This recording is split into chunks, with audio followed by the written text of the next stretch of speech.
Assalamu alaikum viewers, welcome back to another episode of our podcast. You are watching Edu Mentor and I'm your host Faraz Ahi.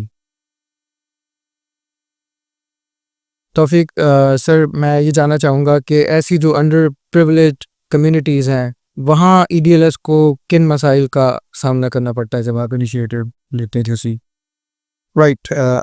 Basically देखें, अगर आप अपने किसी भी आप अपने कराची के सर्व्स में अगर आपने कभी विज़िट किया हो और उसमें starting from Landhi and Korangi and so many places, मशा कॉलोनी, आप सुपर हाईवे की तरफ चले जाएं, हमारी ऐसी इतनी कम्युनिटीज़ हैं जिसमें अगर आपको सच बताऊं कि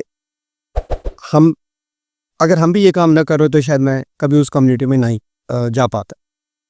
तो यही सबसे बड़ा चैलेंज है कि जिसको हम कहते हैं कम्यूट करना, कि उस पर्टिकुलर लोकेलिटी में जाके अंदर जाना और वहाँ जाके अपने लिए कोई जगह तलाश करना, वहाँ के लोगों से मिलना। तो ये सबसे बड़ा चैलेंज है कि कम्यूट करना। और हम में से हर किसी की ख्वाहिश होती है कि बस जी मैं अगर कहीं कोई काम कर रहा हूँ तो मुझे with in the urban locality मुझे कोई ना कोई जगह मिल जाए जहाँ मैं जाऊँ, अपना टाइम स्पेंड करूँ। So number 1। नंबर 2, जो हमें चैलेंज फेस होता है वो बेसिकली उस कम्युनिटी का एक इटसेल्फ एक रेजिस्टेंस है कि वो नहीं चाहते कि यहाँ पे कोई बाहर वाला आए, क्योंकि वो समझते हैं कि ये आएंगे और ये तो पता नहीं हमारे बच्चों का जो है ना वो कुछ ब्रेन वॉश कर देंगे और बच्चों के साथ फिर उनकी माएँ भी फिर वो इनडायरेक्टली उससे अफेक्ट होती। तो वो एक रेजिस्टेंस है। सो इस 2 चैलेंजेस को हमने सबसे पहले जब एड्रेस किया तो हमने ये देखा कि हमारे पास जो हम जिस जगह पे जिस लोकेलिटी में हमारा कोई डोनर भी हो सकता है, हम खुद भी वहाँ पे हो सकते हैं, जब अपना कैंपस हम ओपन करें तो सबसे पहले हम उस कम्युनिटी का सर्वे करके और वहाँ से कोई एक अदद ऐसा इन्फ्लुएंशियल पर्सन को आइडेंटिफाई करते हैं जो कि बेसिकली हमें वहाँ पे उस कम्युनिटी में हमारी रीच को आसान कर सके। और उसकी बेसिस पे फिर हम वहाँ पे कोई रूम जो है वो रेंट पे लेते हैं। तो ये तो यहाँ तक तो ये पहला स्टेप कवर जाता है। जो दूसरा चैलेंज आता है हमें, वो ऑब्वियस बात है इंफ्रास्ट्रक्चर का आता है, क्योंकि ऐसी कम्युनिटीज़ में हमारे पास इंटरनेट की फैसिलिटी नहीं होती है। हमारे पास जो रूम का साइज़ हमें मिनिमम रिक्वायर्ड होता है वो उस तरह के अच्छे रूम्स नहीं होते। तो ये चैलेंजेस को फिर हम एड्रेस करते हैं, फिर हम सोल्यूशन उसका फिर हम ये लेते हैं कि हम रिमोट डिवाइसेस को ऑपरेट करते हैं, क्योंकि जो हमें इंफ्रास्ट्रक्चर की रिक्वायरमेंट है वो बहुत सिंपल सी है। हमें एक अदद 12 बाई 12 फुट का कमरा जो है वो रिक्वायर्ड है, जहाँ पे बच्चे जो है वो फ्लोर सेटिंग पे बैठते हैं विद सिंपल प्लास्टिक डेस्क के साथ। और टेक्नोलॉजिकली स्पीकिंग हमें वहाँ पे एक अदद इंटरनेट डिवाइस चाहिए, हमें एक अदद कैमरा चाहिए जिससे हम मॉनिटरिंग कर सकें, एंड थर्ड हमें वहाँ पे एक अदद LCD स्क्रीन चाहिए ताकि जो ऑनलाइन टीचर्स हैं वो बच्चों को वहाँ पढ़ा सकें। सो ये इंफ्रास्ट्रक्चर के चैलेंज हो गए। फिर ऑब्वियस बात है, हम सबका मसला है पावर फेलियर का, तो फिर हमें इस चीज़ का ख्याल करना पड़ता है कि हमारे जो पावर फेलियर्स हैं तो फिर हम या तो सोलर पे हों या हम बैटरी UPS पे हों। तो ये एक है।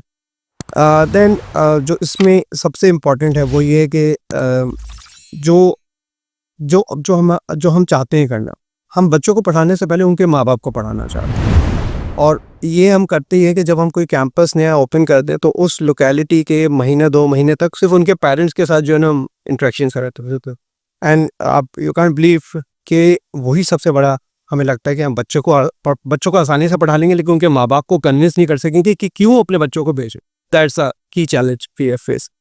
बाकी एज पर रूटीन आपको पता है कि टाइम टू टाइम डोनर्स होते हैं हमारे, फाइनेंशियल वो कोई ना कोई अप एंड डाउन्स आते रहते हैं, तो वो उसको मीट करना होता है।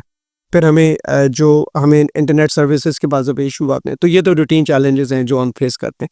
बट बाय लार्ज जो मेरा जो एक over the last multiple years मैंने देखा कि कम्युनिटी को कन्विंस करना कि आपने अपने बच्चों को पढ़ाना है वो।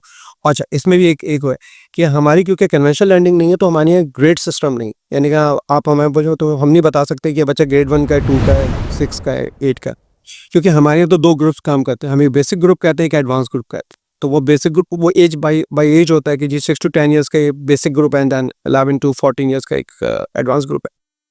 तो वो कहते हैं अच्छा ठीक है जी, अपने बच्चों को हमारे बच्चों को पढ़ा तो देंगे, अच्छा ये बताएं कि कितनी जमात पढ़ लेगा। And then just difficult. अब आप कह रहे हैं कि यार मेरी तो वो तो कहता है कि जी गवर्नमेंट स्कूल में भी जाएगा तो प्राइमरी करके निकलेगा ग्रेड 5 से, प्राइवेट में भी। तो ये एक सोशल सिग्मा है हमारी एक साइकी है, और मैं अपने ऊपर भी रख के देखता हूँ। जब मेरे बच्चों ने मुझसे कहा कि जी वो हम जो है ना ओ लेवल और फिर ए लेवल प्राइवेट कर लेते, तो मैंने कहा नहीं नहीं ये कैसे हुआ, तुम्हें तो स्कूल भी जाना है, कॉलेज भी जाना है, प्रॉपर वही जाके पढ़ना है। एंड देन उन्होंने कहा कि नहीं, हमारे बहुत सारे जो क्लास फेलोज हैं वो उन्होंने स्विच कर लिया। असल में ये एक एजुकेशन माइंडसेट का है, क्योंकि हम भी कन्वेंशंस पढ़ के हमारे नज़दीक ये है कि हमारे बच्चे जो है ना वो किसी ग्रेड सिस्टम के तहत पढ़े, बट ऐसा नहीं है। तो ये भी एक जनरल कम्युनिटी का एक चैलेंज है कि हम उस सोशल सिग्मा से निकलें कि ग्रेडिंग इज़ नथिंग नाउ। आजकल के दौर में ग्रेड सिस्टम स्टैंडर्ड, किस क्लास में आप हैं, आपका बच्चा, वो चाहे गरीब का बच्चा हो अमीर का बच्चा हो, आपको ये पता होना चाहिए कि आप एक्चुअली पढ़ क्या रहे हैं, और वो पढ़ रहे हैं जो कि आज की 21st सेंचुरी लर्निंग के लिए ज़रूरी है। बाकी तो इंटरनेट की दुनिया आपको पता है कि ओपन है सबके लिए, लेकिन ये कि आप किस तरह से चीज़ों को डाइवर्ट कर रहे हैं, किस डायरेक्शन पे लेके जा रहे हैं, that's important. Thank you very much sir. Basically आपने जैसा कि अर्ज़ किया कि स्लम एरियाज़ में आप ऐसे एरियाज़ ऐसे अंडर प्रिविलेज कम्युनिटीज़ जो हैं वो आप देखते हैं जहाँ पर फैसिलिटीज़ नहीं, बेसिकली उसमें बिजली आ जाती है, लॉजिस्टिक्स वाली मामलात आ जाते हैं, और इसके साथ साथ जो मोस्ट इम्पॉर्टेंट चीज़ है वो इंटरनेट की अवेलेबिलिटी है, ठीक है। और ये टेक्निकल साइड पे, लेकिन अगेन जो ह्यूमन साइड है ना वो है असल चैलेंज कि उस कम्युनिटी के पेरेंट्स को इस बात पे कन्विंस करना, एग्जैक्टली ये इसी पॉइंट पे टीचर्स को इंडक्ट करना उसी लोकेलिटी से, ये सबसे मेन और इम्पॉर्टेंट पॉइंट है। I really appreciate that effort. Basically जितने भी लोग इस कार्य खैर में शामिल हैं, अल्लाह ताला उन सबको जज़ाए खैर दे, आमीन। Thank you very much guys for tuning in. I'll see you guys in the next episode. Thank you.